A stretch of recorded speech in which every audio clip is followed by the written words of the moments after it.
Hello and welcome to House of Cult. My name is Alessandro, and as always, joining me is Ariel, the owner and founder of the Pretty Cult. Today, we are so honored to be speaking with Dave and Andy from We Came as Romans, who have, by the time you've listened to this episode, they have just dropped their brand new single, Culture Wound. Just thank you so much for jumping on, guys. How's the day going so far? Great, man. Thank you for having us. Yeah, thank you for having us. Absolutely. I want to dive right into it. I got a chance to listen to Culture Wound, and it feels like it does exactly what I feel like We Came as Romans does so well, where you're able to juxtapose these really anthemic and almost uplifting chant ready choruses, but there's these really somber lyrics that are beneath it, where it kind of has that melancholy effect, where it does kind of sound like arena chant ready, but there's a lot of emotional depth behind it. And, just looking at a line like, why are we trying to hide if we're just going to live a lie? Stands out as both, direct and haunting. But, I'm really curious what the headspace was like when writing this track, and what do you sort of hope people interpret from its meaning? Yeah, so like that, the title, it just kind of like popped in my head when I was like at the hotel in Nashville. We were doing like a writing trip out there, and I was just like sitting in the lobby, just like waiting, and it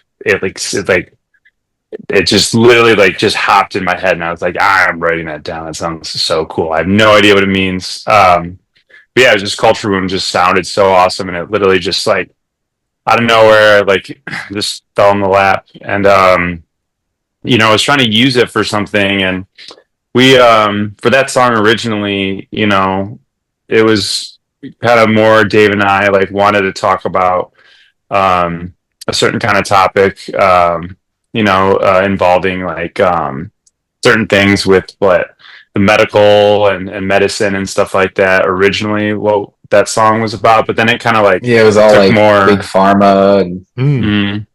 So originally that was like kind of the starting point of like what we were talking about, and then it kind of almost turned it into too on the nose thing. And then like as when you're writing as a band, you're like one form, one unit, so you kind of have to you can't make everyone happy. Sometimes you have to just make choices. There has to be a captain. Sometimes you'd be like no or yes, but for the Yeah. most part, if you can get everyone on the same page to write something about something, that makes everyone feel more involved and more passionate about it. So we were trying to find a way to where we all felt like writing something that could really be moved, and all feel moved by it. And so we kind of were just like, well, what about just the culture in general? Like you could, kind of have it to where maybe it's like the Instagram culture being on your phone, or like, just like, um, it's just certain kind of things that are happening in our society, and how people tend to, even in like the big pharma, it's like, it kind of are like put with this choice almost. Is it helping or is it hurting us? You know what I mean? Mm. And is it like it feels like we're born to die. Like it feels like you already have like almost like reached the end at a certain at a certain thing before it even begins. And so I feel like for this song, it's kind of that thing. It's like humanity really, are we like helping each other? Is this culture really like making us better people at the end of the day? Or is it actually like hurting us? And like, do we like stop and like really look at what we're doing? And so we kind of sprinkled like a little bit of different like scenarios in each, like in the verses, to kind of give you like different things. Like born into a panic room is also very similar, being like you already kind of, a lot of people are like just born into the world now with like just anxiety off rip, from a Yeah. lot of things. And so whether it's like your screen time, or this or that, or the lights, that you know what I mean, that like in your house, like there's so many there are just so many things. And so yeah, with that song, it was really like, are we here to like help each other, and are we making the right decisions when we're applying ourselves to life and the culture? Are we contributing something good, or is it something that is not? So that's more or less the premise on it, at least for me. I don't I'm know if really that. happy with where we ended up with that song because like Mhm. the original one was something Andy and I were passionate about, but not everyone in the band necessarily shared the same views or was as passionate about it. And it was like really, really pissed.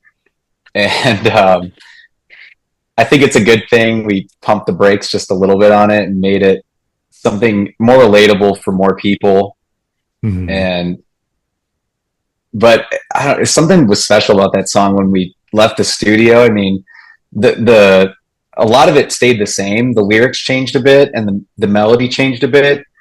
But the song, I'd say, like, what do you think, Andy? It stayed like probably 70% the same.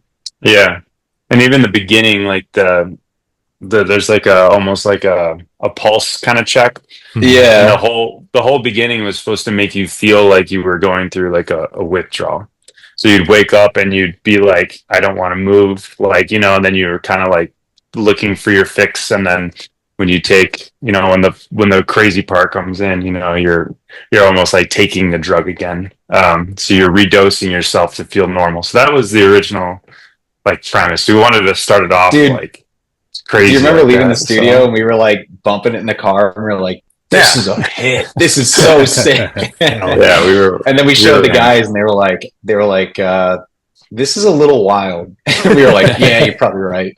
yeah, Oh my God. I mean, just speaking on the song sonically, you know, you guys have always incorporated electronics since the beginning of the band's career, but I feel like especially on Dark Bloom and now especially with a track like this, like you're really kind of getting into those like more dystopian cyber metal type textures and like Mhm. glitchier elements and stuff like that, and like the pitch shifted vocal part that sort of starts off the song. What sort of leads you to explore these kind of, out of the box sounds for the band, and how do you sort of balance that dynamic tension between your melodic, your aggressive, and your electronic elements, like in a meaningful way where it still feels cohesive? Yeah. I think I don't know, man. I think, It's yeah, like it's always difficult, trying to stay ahead of the curve, mm, and then some of the stuff that we try, we're like, "Is this going to be cool?" I, yeah, it's a tough balance to push the envelope, but not. I don't know. It's hard to know if it's going to be cool or not. You can't keep doing the same thing, that's for sure. Yeah, But we've always been the type of band to uh, we'd rather try something new and fail than just keep doing the same thing over and over. absolutely. yeah. I think it's like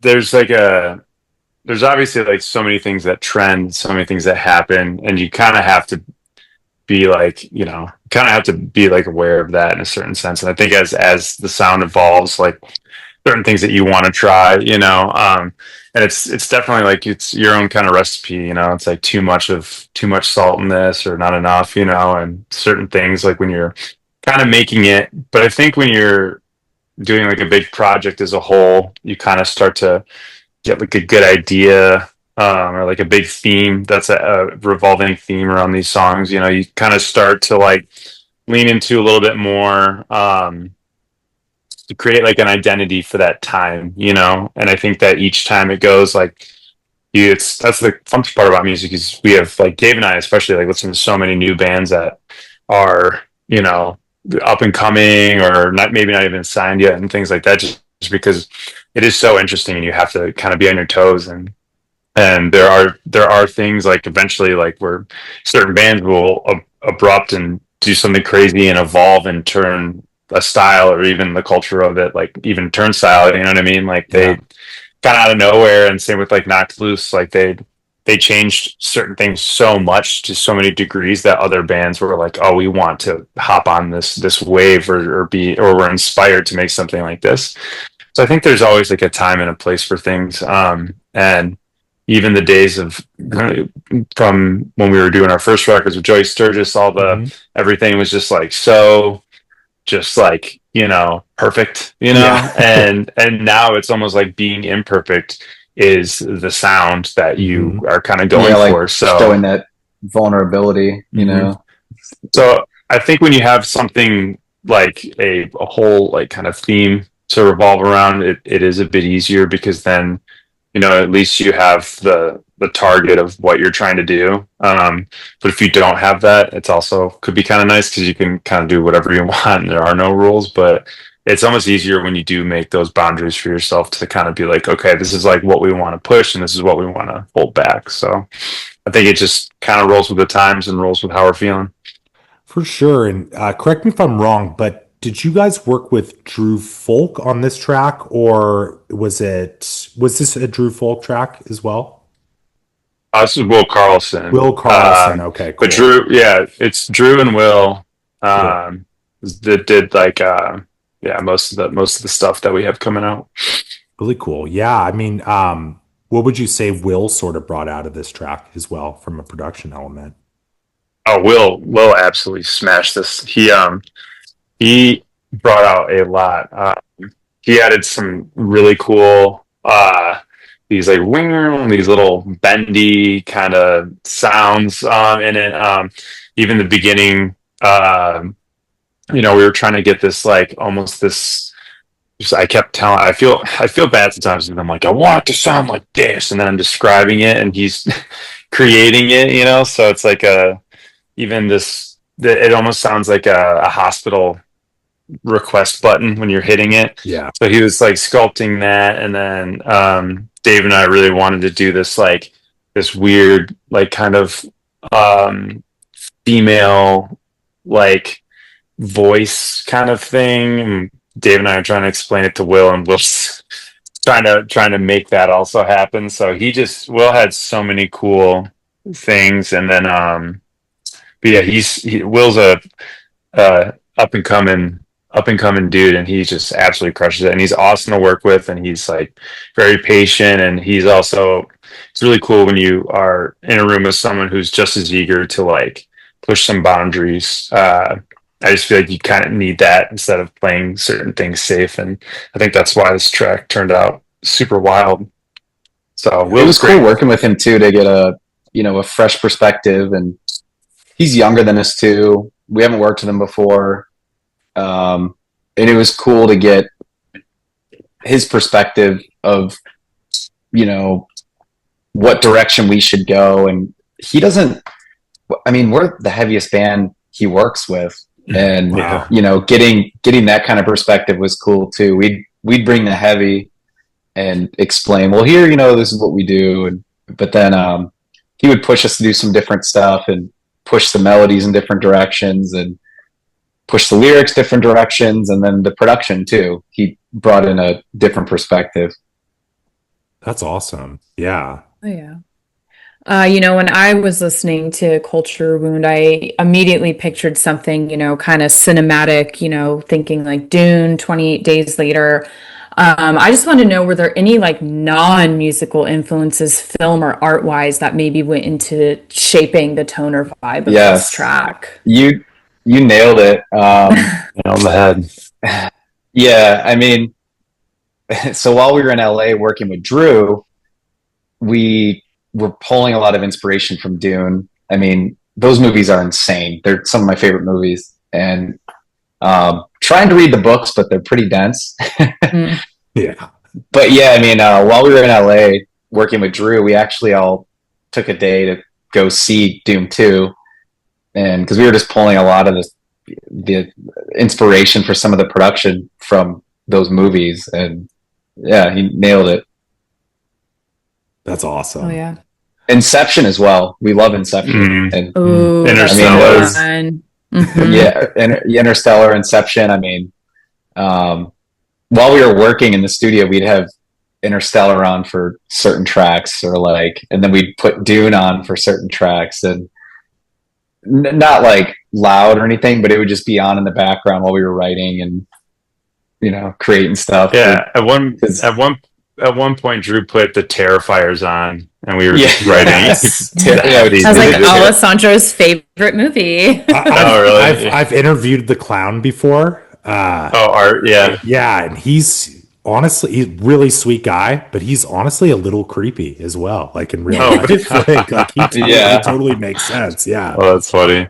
But because Drew just did. We had that on when we were making some of the heaviest songs. Mm-hmm. We were like, okay, this is fitting, I guess. Yeah. That's which Terrifier movie did you have on? He was just 1 and 2 were the lines out. The third one didn't come out yet. Okay. But Drew was telling us, he's like, oh yeah, I did something cool with Ice Nine, and then they put out that for the third one or whatever. So it's Yeah. cool. That video was fucking insane. Wild. Yeah. It's fucking crazy. Kind of shifting gears a bit, 2025, believe it or not, marks 20 years essentially since the band's formation. And it's sort of looking at, where it all started from like VFW hall shows in Detroit to world tours and massive festivals. Does it feel sort of surreal to look back on that journey? And what does it sort of mean to you to have reached this point together, especially considering that in 2025, the band is arguably in its most relevant and popular state it's ever been in 20 years later? I never thought it would be to this point. I mean, when in the early days of the band, I told my parents, I was like, all right, I'm going to put college aside. I'm going to take a year and see if I can make this work. And yeah, I mean, that year really made a difference. We did start touring heavily. We got management, we got an agent. Things started to click. And even at that time, I always viewed it as a quick thing I'll do in my 20s and have some fun, play some shows, and then do something else later. And it just keeps going. It's funny. I mean, even after, to be honest, even after Kyle passed, I kind of thought that this was probably going to end soon. We owe the fans a response. Like, let's make a record, see what happens with it. And Dark Bloom took us to a completely new level. Yeah. And still, I'm still surprised every day to be here, let alone be doing what we're doing and the numbers we're doing. And that people still care, but there's also new fans, which is wild too, to be doing this long and still be bringing new people on board. I mean, it started as this little stupid thing I did in high school, and and now it's become this career and a huge part of my life. I mean, I've been in the band longer in my life than I haven't, and that's wild. I can't say that for. There's nothing else that I've had in my life that's lasted that long for me. So Yeah. it's pretty incredible. I mean, I think about it every day. Yeah, I mean, especially considering, obviously there was an initial music movement that We Came as Romans sort of came up in. And, obviously there are a large number of acts that have stuck around and have still remained very active and relevant. But in a lot of ways, there were a lot of bands from that era that did not last 20 years. And that must be a very It's interesting thing to kind of think about. there's so many variables that can end everything so quickly. We've definitely put out bad songs, bad albums, and those kind of things can end you really quickly. It you can spend years developing a fan base, record after record that are successful, and it just takes one bad one to totally ruin you. Mhm. Not to mention like issues with members or member changes, or there's so many factors and variables that end bands left and right. And yeah, I feel really thankful that we've been able to avoid that and come back from some of the mistakes we've made and grow from them and learn from them.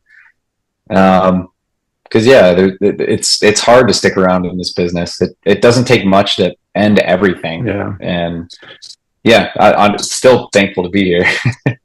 It's crazy too, because there's some bands that have like broken up and then like years later got back together Yeah. again, and like we're still just like still doing it, you know what I mean? But it is kind of crazy. Like a band did like a whole lifespan and then it was like no, and then they're like, oh, okay, well, like we'll come back. So, which I think it was like I think it was like a year or two ago, a lot of the nostalgic fans just started like kind of getting back together and doing a bunch of things. So it is just crazy because you set like like Dave was saying, you didn't really think things would get this far or how far you'd go. You just did something because you love doing it, and eventually it can evolve into something way bigger. way more impactful than you thought. And then, 20 years like is yeah, it's pretty insane, and it's cool. I just think that, you know, it's one of those things where you're thankful for it, because yeah, it can be taken away at any moment, and you just gotta enjoy the ride, and be grateful and keep doing something new too, to not only like stay relevant, but even as an artist for yourself, is to do something that like feeds your soul. So the fact that we can still do stuff and make songs like Culture Wound 2 is cool, because it's just something that we have not done, so it's Dude, to definitely an piggyback awesome on that, feeling. bands like coming back around. We've been doing this so long. We've seen like trends from when we were Yeah. first starting Oh, start to yeah. come back, and we're like, oh my god, this was cool when we were first starting, and now it's becoming cool again. What the hell, Yeah, merch Absolutely. Very weird. designs. Yeah. Are you dude? I talking- mean, Are you like talking like the the neon baggy monster merch? clothes, the Mhm. yeah, like the merch designs, the even some of the sounds of like some of the bands that are coming out. I mean, like that Boundaries band, Yeah. sick band, but Yeah. I love them because they sound like Misery Signals. They're literally Who are misery like signals, before yeah. us, Yeah. and Or Steve And, Space Cowboy. It's like Drop they Dead sound Gorgeous like- or something kind of. Yeah. yeah, We it's wild. I'm like, all these new bands, we've been doing it that long. that kind of shook me when I was thinking about that. Andy and I were talking about that a few weeks ago. Yeah. I mean, it's crazy. We were interviewing a band the other day. They're called Not Enough Space. They're a newer band, super cool band, and their pivotal influences. They were like unapologetically. They're like, we love late 2000s crabcore, and I was like, respect. That's awesome. Like they're like, Yeah. they're like, the first Attack record was extremely influential. I'm like, all right, that's awesome. Now, they're Yeah. like, what else? They're like, I Set My Friends on Fire. I'm like, all right. I guess Damn. we're back there. Let's go. Yeah, why Andy not? sent me a video the other day. He was just walking around the area of town he lives in Detroit, and there was just like people playing on a patio, and it was just straight crabcore, and there was people Yeah. like just hardcore dancing, and I was like, what the hell? It's like it's 2006 all over again. It seriously was insane. Like, because when we grew up, like you'd play, what is it? Knights of Columbus, like 8 Mile and Mound or whatever. It was like There was a It's venue like- by us that was really big called MySpace MySpace Internet Cafe. Yeah. Or Oh, GS360, and that's what it the reminded me of. arcade bar. Yeah, So we like, it's awesome. yeah, you would just every Friday, every Saturday or Sunday, you'd open up for any act that would come through, and you'd play. But I swear, I was walking by, and outside this like same thing where there's like a couple cabs, and everyone's like sharing gear, and they're all like, they're playing that dun dun dun dun dun, like it's just all of the stuff I do. It was like the biggest flashback. I was like, I was oh my about to drive God. down there, dude. Dude, I wanted to go down there. I almost went in. There was a good You 15, should have. 15, 20 kids, and it was right outside the downtown. And I was like, this is sick. I was like, you'll love to see it 20 years like later, and then it's cool too, because you never know. Some of those kids like might go on, later on to do something same kind of thing. And it's cool to see it like it start like that. You kind of forget, you're driving your parents, whatever hand me down, whatever car, your first car, and you're throwing all your gear that you save up for that's just shitty geared, playing in front of your friends and not getting paid. You never and know, eating seriously. pizza, It's like- and then eventually, We were never Public the big takes local off. band ever. We were always like, no, we were always like one of the smaller local bands, always Yeah. opening, and there was always bigger local bands than us. And yeah, we've been around long enough to see bands that for us eventually wind up being bigger than us. And you really never know who's going to be the next thing. It's crazy to think about sometimes. You bring out a little baby band, and then a few years later, they're like, yeah, Yeah, absolutely. I mean, yeah, it is so crazy. I mean, when the band was for like debut record was what, like 2009, I want to say, maybe. Yeah. Wasn't 2009, and even Mhm. then, like physical CD sales were still a little bit of a factor, in things. And Oh yeah, yeah. you mentioned Joey Sturgis, like that was, Joey was like the Drew Folk or the Zach Cervini of that era. Mhm. And now you've seen so many different eras of that in terms of like who the big producers are and everything like that. And God, I mean, what a legendary time though, those Joey Sturgis years. Oh, Incredible. those Joey Oh Sturgis yeah. days were crazy down in Connersville, Indiana, bouncing cell service off of cornstalk, just trying to make Yeah. it happen.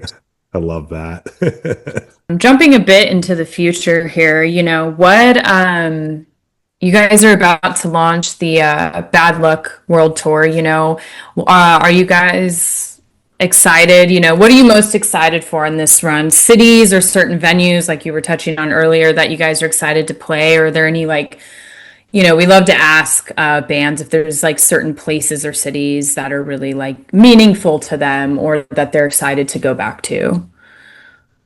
I'd say an obvious one for us is finally getting to headline the Fillmore in Detroit. Mm. It's to me, it's a really meaningful venue because I saw the Used there, and the Bled was one of the openers, Hell and I was yeah. like, I think 14, 15, and just got my ass kicked in the mosh pit all night, and it was unlike anything I'd ever Was experienced. it I had like never seen the past the Bled. Flask era? Yeah, Okay, cool. Nice. and that night changed my life. I mean, I like had a bloody nose, fat lip, like everything hurt. I was just getting tossed around, but it was incredible. And I was already a big fan of the Used, and I was starting to get into heavier stuff. But after I saw the Bled, that night changed my life. And shortly after, I started this band, and that was all at the Fillmore. And so it's this cool. We've played it before, but we've never headlined it. So headlining it is this really cool, moment, 360 kind of moment for me to be back there and to be in the position that the Used were in when I saw them, and that night was just incredible. So I'm really excited for that one. Florida is always insane for us now, which was a little surprising. On the first Darkbloom tour we did, Orlando was, I think, the biggest show up until LA, and then LA did more tickets. But I was kind of surprised, like Florida came out, so I'm excited for that show. LA is always great. Boston's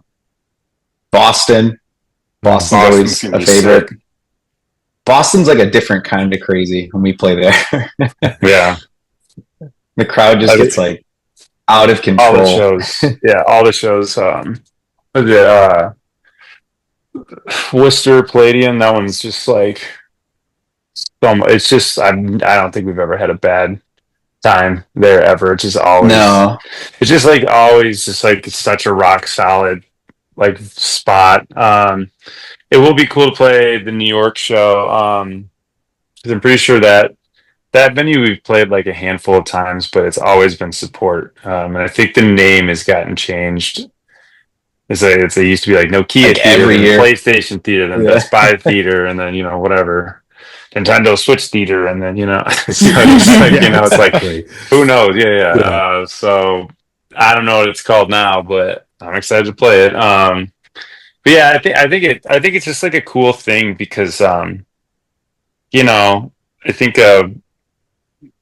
you kind of especially for again being in a band so long, there's certain things that you just kind of have to do and make big steps and Dark Bloom is such a successful record, and we sold out most of the last tour, like the Dark Bloom one tour, like sold awesome, and the second one did really really well, and a lot of these like bigger rooms, they were all like selling out. So it's just kind of like anything else in life, you kind of have to like move the needle a little bit more and make a step and make a statement and do these bigger rooms. And it's like a little scary, but it's honestly really, really cool. And so, even for this tour we've been putting together, just different things, are kind of, wanting to make this set special, wanting to make it not just like, hey, we're gonna play X, Y, and Z songs. You know, we want to have a couple little like extra cool like things that like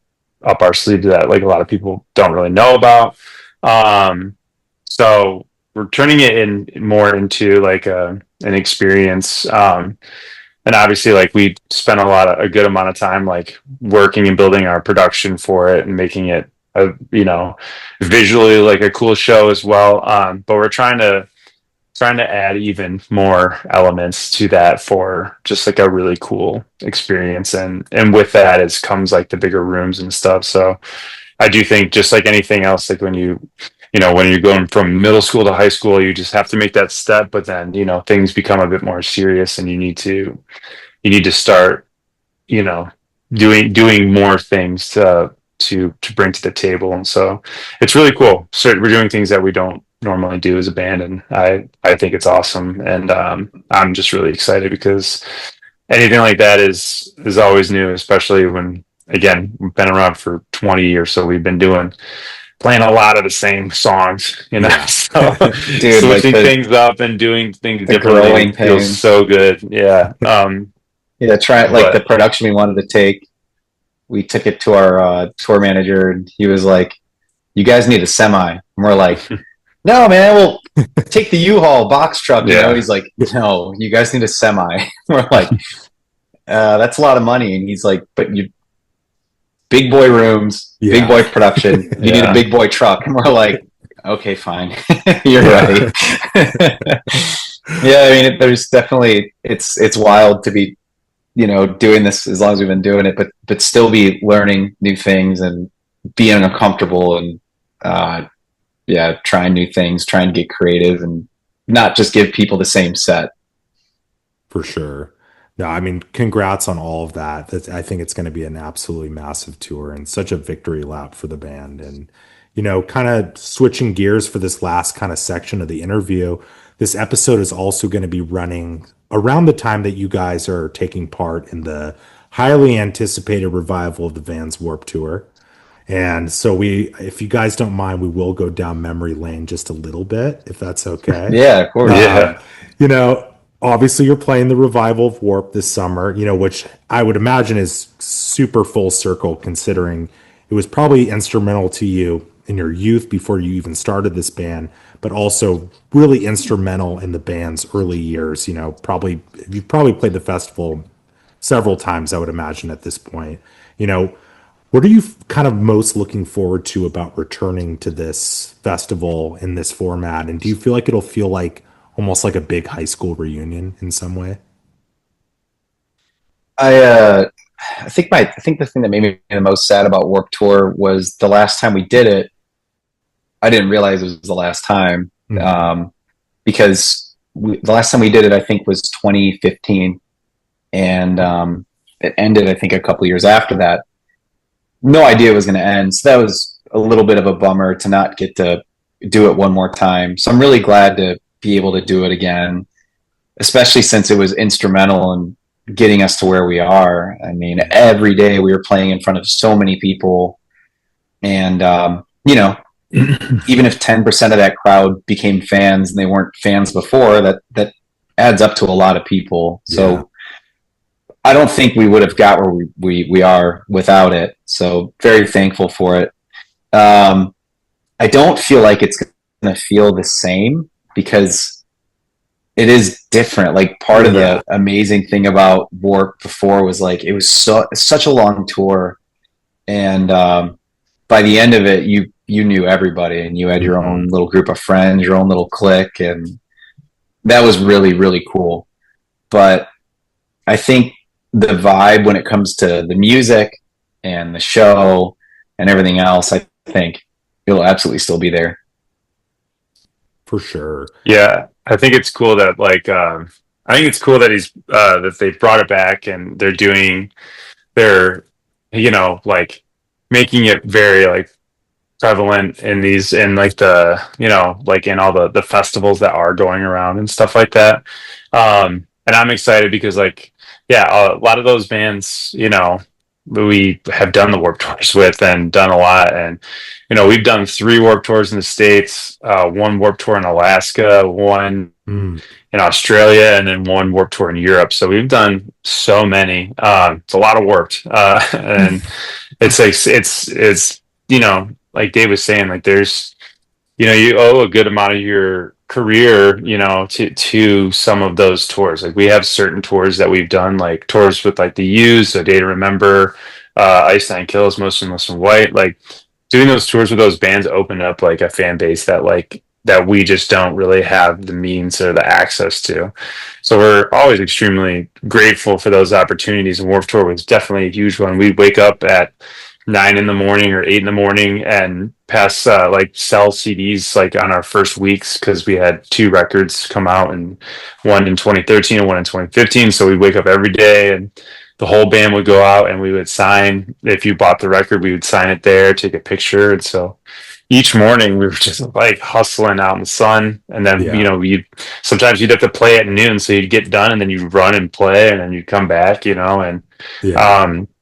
so it definitely has always helped. But I think what made Warped Tour was doing the entire 2-month Of course, tour. yeah. And, and it's also And just crazy slowly because- unravel by the end of it.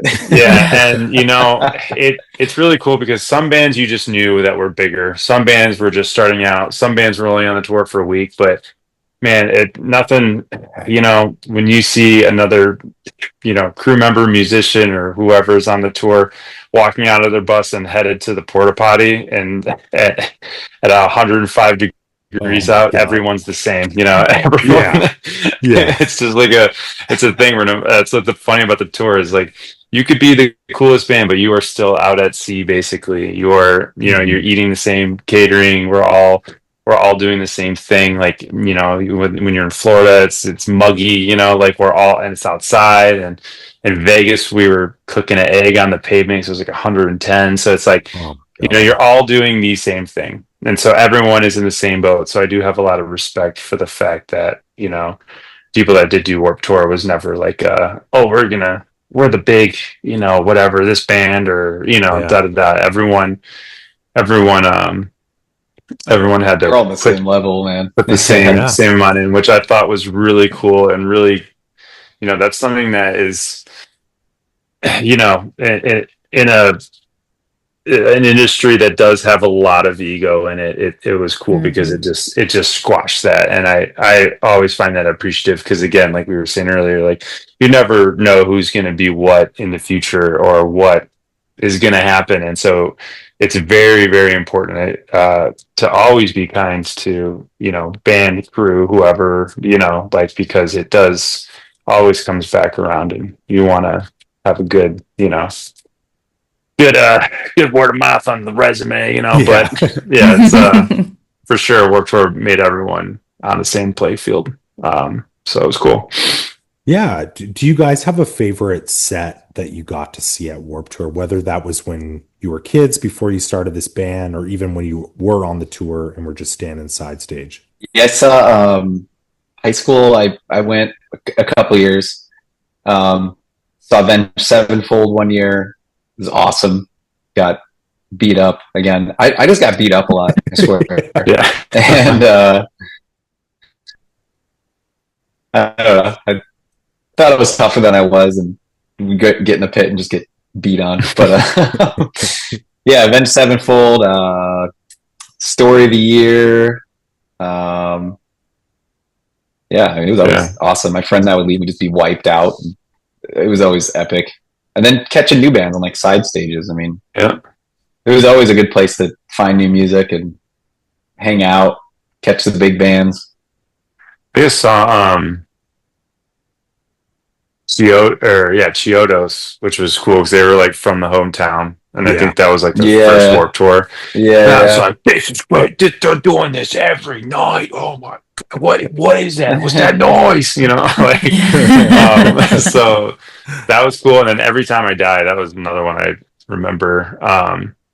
They just absolutely like crazy. But yeah, Warped Tour. I just remember two things, like, and this, I just feel like this always happened mainly after Warped Tour, but like, you just like, your feet would just be so hot, like they would hurt from walking all day Warped Tour. I just remember that. And I remember being on tour and I was like, oh, I feel this every day now. It was like crazy because you're just walking around all day. So I just remember like getting the steps in. And yeah, you'd walk all day. Then when you got home, it would be so quiet and you hear like the ringing and you're like, Yeah. oh, this is not good. So, it's like way one of too those things quiet. yeah, because it's Work Tour is awesome, but it's definitely 10 pounds of shit in a 5-pound bag. Where it's just like there's a million bands, you gotta see everyone. Dude, I remember and do all the one things, morning I woke up to like Moss to Flames. Chris said something like he said something just unhinged one morning. I go outside the bus and I got my coffee, trying to wake up, and Chris says something nuts like look at the person next to you and make them your fucking bitch. And I was like, all right, I want to go to catering. Also, yeah, there's no other. That was like the Warped Tour alarm. You'd like be laying down and you hear, "What the fuck is up, Warped Tour?" Like every 10 minutes, you just feel like, God damn it, dude! Like shut it off for like a minute. But yeah, it was every Warped 10 was minutes. great too for Yeah. there'd always be like a bunch of bands that lifted, and I remember collabing with August Burns Red, and I was like, I'm bringing this stuff, what do you guys bring in? And we collabed on like what gear we were bringing, and then we'd try to park our bus next to theirs, and so we would just have the gym set up every day, and between like the heat and all the walking around and then playing shows, I got shredded on Warped. That was the best part about it. I mean, even just the heat and walking around too, like it just melts. And then Jake yelling at me. Yeah, we had on 2013 Warped Tour. Our management surprised us, like along with Tilly's, and got our bus like wrapped for the tour, but it had like our faces on it. Oh my So we didn't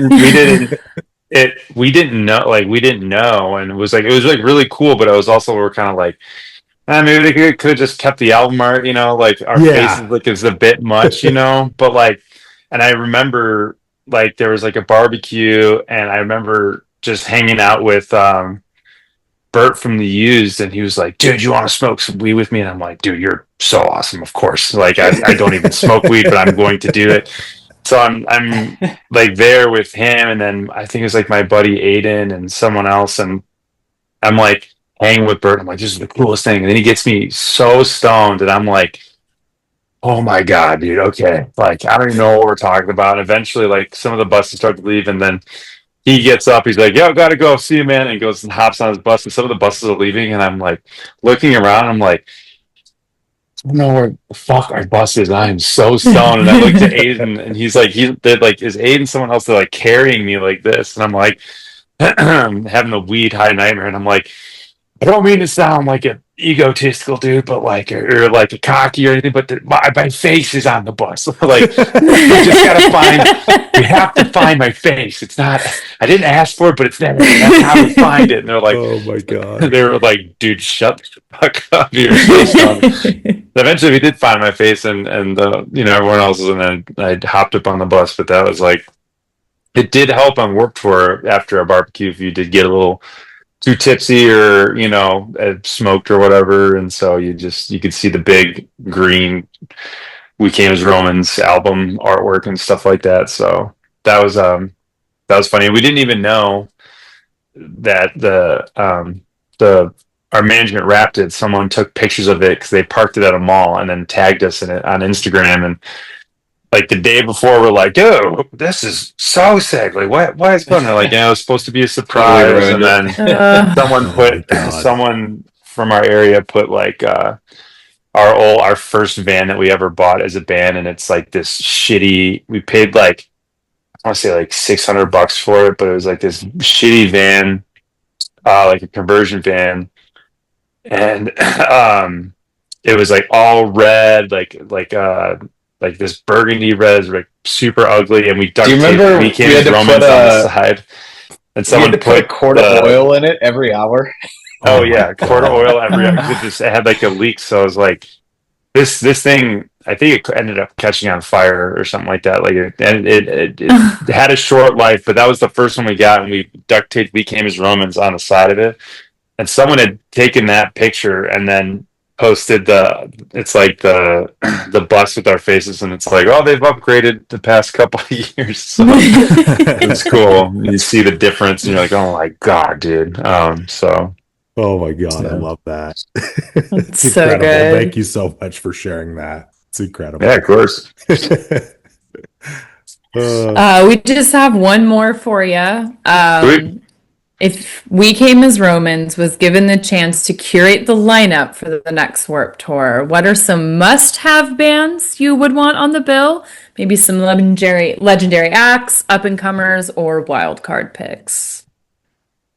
Ooh, Mm. I would. That's crazy. Um, I would love. I would love to see. I remember when Bring Me came on Warped in 2013, and they just dropped Sempiternal. So that was like such a cool thing because I love that record. I remember when it came out, I was like, "This is so sick! We get to tour with them, again." And so definitely Bring Me. I think that would be so cool to see them like back on like a Warped Tour like kind of like Yeah. thing. And then Bear Tomorrow. That's like I love that band. They're all great humans, and their newest record has been it's been on my repeat like lately for They're the like gym. one of our brother bands now. We bro down with those guys so hard. I'm trying to think. Seeing if I have I'd put Prada on there. Speaking of brother bands, Prada. Yep. Mm. it'd be fun. Uh, Guilty Pleasure mine lately. Sabrina Carpenter. Give Yeah, me some espresso. sure. There you Yeah. go. That's your wild card right there. Yeah. Katy Perry did Warped Yeah, Tour, Katy when she was first starting. did. She did. That's And crazy. Mike Posner randomly in like Mhm. 2008. Right? That's wild. Yeah. I mean, the possibilities are endless. Yeah. Yeah, I mean, put some North Lane on there. North Lane would be so sick. I love that band. North Lane. I would want to see. I've never met them, but Thornhill. Hmm. They're great. Their new record's I've heard so they're awesome. I'm sick. so obsessed with the Mhm. new record. Yeah. So good. The Really Plot cool. and You guys, I love Plot. Those guys. That are would be so great. dangerous, dude. We wouldn't Dangerous. sleep. Yeah. We shared a bus with with them, and it was one of the most insane experiences I've ever had. Yeah, they're wild humans. I love those guys. Sea Space Cowboy would have been cool. We split a bus with them too. They're awesome. Fit for a King. I love those guys. Those guys are Oh, great. yeah. Oh yeah, Um, we haven't got to. We have tour never with toured them, with them, but- but they're just like such good humans. Always run into them. I love the Every Memphis time we see Mayflower them, guys too. it's such a vibe. Yeah, Yeah, Memphis, that'd be fun.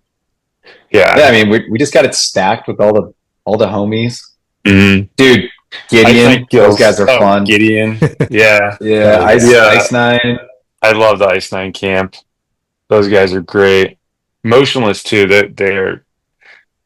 I feel like Justin from Motionless. He just he every single night he just would come on by our wagon, crack a high life and hang out, and like we've known Justin when he was in Ice Nine, and Ice Nine actually stayed with Dave and I when we lived together, and Dave and I built a bar in the basement, and I had bought boxing gloves on like a tour in like Mexico as like a joke to do like sparring stuff with our tour manager and just have these boxing gloves, and so they partied at the bar with us, and they all like put on the boxing gloves and started boxing each other. So we were doing ding ding and like So Ice Nine is down there like beating the crap out of each other, and there's like blood on the ground, and they were like loving it. They're like, "Dude, this is awesome!" Drinking, and, like, hanging out, Bleeding. like We were like, there's blood all over the floor. blood all over the floor. So they're just like, this isn't Fight Club, So- guys.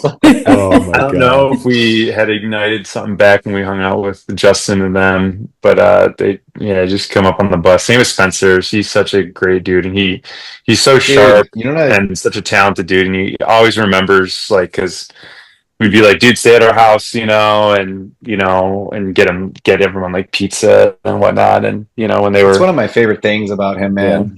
He never forgets. Like we were in LA working with Drew.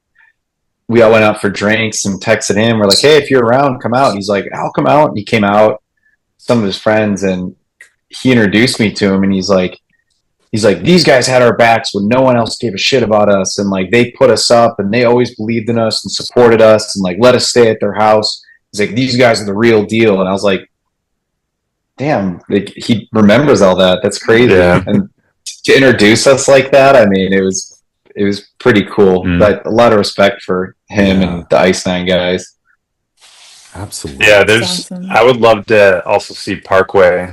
Parkway, dude. Yes. Just because, like, I have such a love for that band, just because not only are they just like crazy, it's like 5 crazy alpha males just jumping off of airplanes and crazy shit and lighting shit on fire, just so great.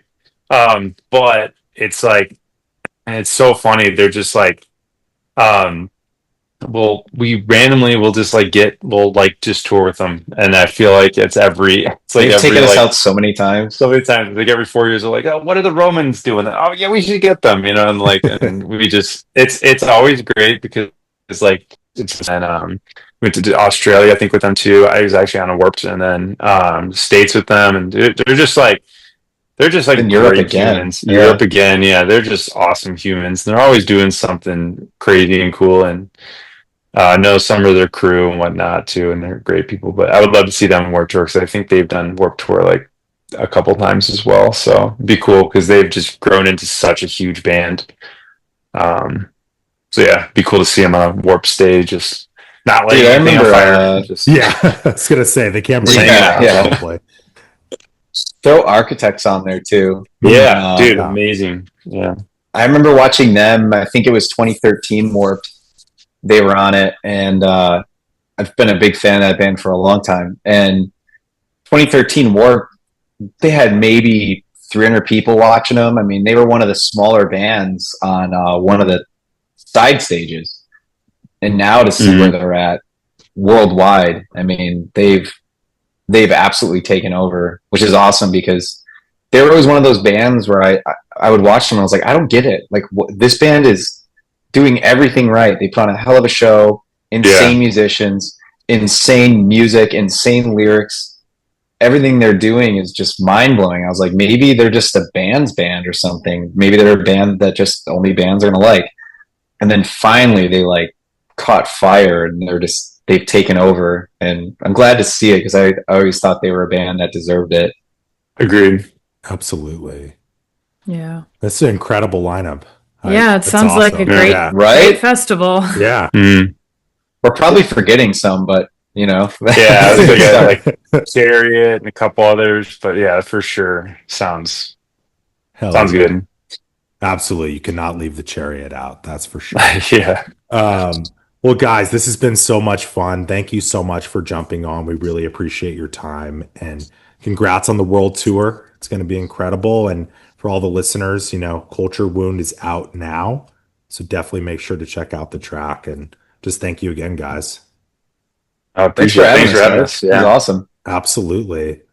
Well, I'll let you guys go. Have a great rest of your night, and just, thanks again. And we'll probably see you guys at the LA show, I would imagine. Yeah, So, probably. yeah. Hell yeah, yeah. let's go. Cool. Awesome.